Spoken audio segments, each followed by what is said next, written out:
cover is frankincense. Now, frankincense is just such a good oil, you guys. And it's amazing that frankincense comes in this kit because it's not a cheap oil. I think of it as that sacred oil, and I think about how frankincense was used in the Bible. Frankincense is really good for oxygen, and just by breathing it in can help bring oxygen to your brain and oxygen to your lungs. So if you want to think about like respiratory support, frankincense is a good one. This also comes in a vitality label, so you can ingest it. So I really love to put a drop under my tongue, and it helps me feel like I can breathe deeper and just take deeper breaths.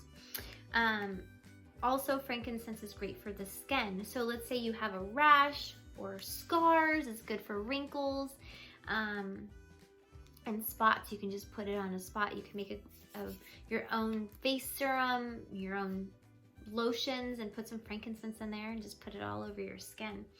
So yeah, that's how I like to use frankincense. You can also put it in your diffuser, especially during times of meditation or while you're praying, or if you just kind of want a calm, peaceful, spiritual atmosphere, you could put it in your diffuser. So those are some ways to use frankincense.